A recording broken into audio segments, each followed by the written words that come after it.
We are at a stage in our evolution of writing, modeling, and representation as our culture gives way to increasingly affordable methods for creating physical and virtual objects with rapid prototyping machines and 3D hardware. We are forced to reconsider how we create representations for mathematics, science, and engineering.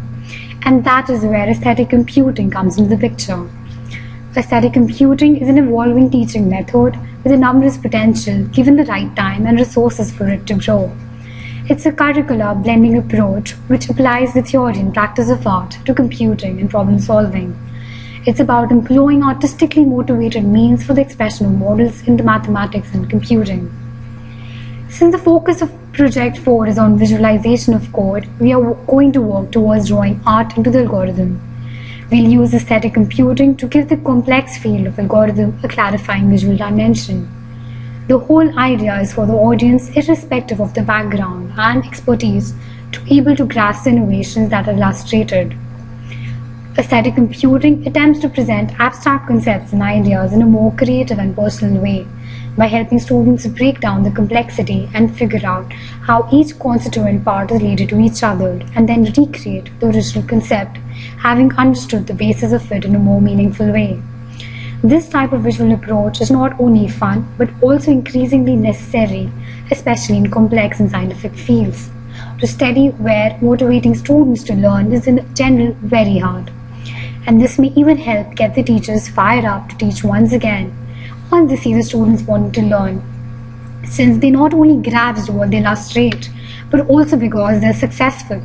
It will provide them with enthusiasm when they see the same concept in textbooks. Representations are necessary to a person's understanding of concepts and relationships. Representations allow the target audience to communicate various approaches, arguments, and understanding to themselves and to others. They allow a layman to recognize connections among related concepts and apply those to a realistic problem. The learning objectives and target audience. At the very onset, it might look as if a prime audience base would be one encompassing science and engineering majors, IT professionals, or just someone with predilection for code and algorithms. But besides catering to that segment, more interestingly, we wanted to gauge how the embodied interaction would be received by the general population, the ones with no knowledge or great interest in the field. We wanted to see that based on the animation and other aesthetics of the model that they're presented with, whether they would find it interesting and informative enough to keep them engrossed till the very end, and more importantly, whether they would feel drawn back to it every time they have a need to revisit the particular topic. By using a graphical interface with a trivial user experience design, we try to see to that the endeavor is aesthetically pleasing, inviting, comfortable to use. Aesthetic computing, we felt, came in handy here since it's a less intimidating way of introducing the new concepts. Now, being aware of such plethora of sorting algorithms, some with unrivaled efficiency while others not so much, the decision of what algorithm to represent and how was indeed one of the hardest parts of the brainstorming. After much deliberation, we zeroed in on the COM-sort, the lesser-known cousin of the very efficient Quicksort. We had multiple reasons for this choice. We wanted the audience to start out learning something simple and have a strong foundation when they later work their way up to higher complexity in other sort algorithms. COM-sort is as simple as a bubble sort to implement and to understand.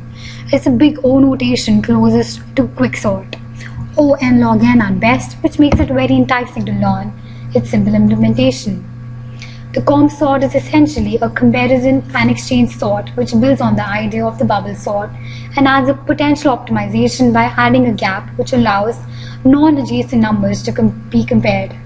After each iteration, the gap is reduced by a shrink factor until it reaches the value of 1. Hence, at the very end, the COM-sort behaves exactly like the bubble sort. Now, for a brief overview of working with the algorithm, each iteration of the algorithm consists of 3 stages. Calculation of the gap value. The gap, which is essentially an offset used when comparing elements, is something that changes for each iteration. Calculation of the gap is as simple as starting with the size of the data set and dividing by a shrink factor 1.3 times each iteration. Iterating over the data set, comparing each item with the item, that is gap elements further down the list and swapping them if required. This phase is same as the bubble sort. The only difference in the comp sort is that the items which are compared are at I and I plus gap as opposed to I and I plus 1. For each iteration, we start at the beginning of the data set and loop until I plus gap is greater than or equal to the size of the data. For each sub-iteration in the loop, we compare I and I plus gap and swap the values if required. At this point, the gap is recalculated and we go again, checking to see if the gap value has reached 1 and no swaps have occurred. If so, then the set has been sorted. Now when the gap value reaches 1, we know that we are now behaving the same as the bubble sort algorithm, since we are comparing I and I plus 1. So we know that if we don't perform any swaps during the iteration, then the set must be sorted. Now working towards implementation, our vision of making the tutorial aesthetically pleasing and engaging, we started out drafting the playing cards and totals using the Adobe Photoshop. To make the playing cards, first a template was made in the Photoshop which consisted of a rectangle, the outline, in which diamond shapes were made in the corner. After this template made, it was used to create the 13 playing cards of the suit Diamond. Diamonds were added to the same position as the regular playing cards so the users could relate to it more. But we decided to play around with the face cards of Jack, Queen and King. As the concepts of turtles were prominent in the sorting algorithm, we decided to show these turtles in the face card. This would help the users to remember the concept as well. To draw the turtles in the Adobe Photoshop, a brief outline was given in the turtle consisting of its head, neck, body and shell with the help of the brush tool.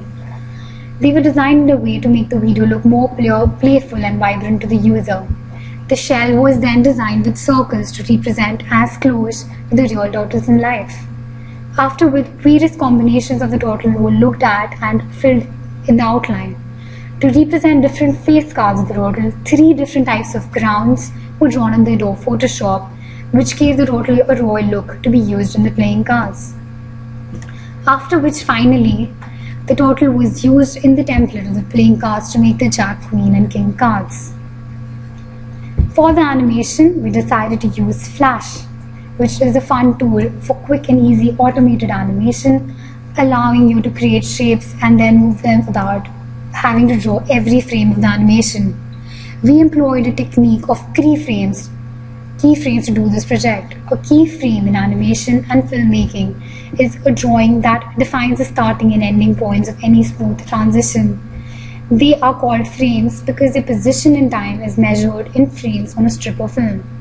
A sequence of keyframes defines which movement the viewer will see, whereas the position of the keyframes in the film, video or animation defines the timing of the moment. Because only 2 or 3 keyframes over the span of a second do not create the illusion of movement. The remaining frames are filled with in-betweens. Flash smoothly translates the object from the starting point to the ending point. This is called tweening. The animator can correct the result at any point, shifting keyframes back and forth to remove the timing and dynamics of a movement or change an in-between to an additional keyframe to further refine the movement. But for our project, we used keyframing. Contrary to tweening, every frame of a keyframe computer animation is directly modified or manipulated by the creator such that no tweening has actually occurred.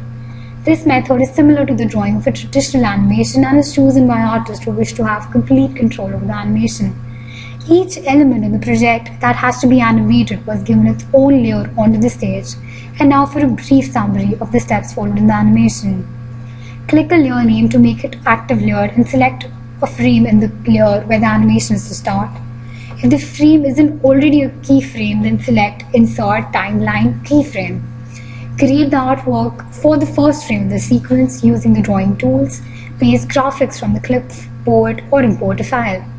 To add new keyframes whose contents are the same as those of the first keyframe, click the next frame to the right with the same arrow and then select Insert, Timeline and then Keyframe. Or simply right-click or Control-click in Macintosh and select Insert Keyframe. To develop the next increment of the animation, alter the contents of this frame on the stage. To complete your frame-by-frame animation sequence, repeat these steps until you have built the desired motion. To test the animation sequence, play Control, select Control, play, or click the play button on the controller. And that brings us to the end of our behind the scenes tour. Thank you.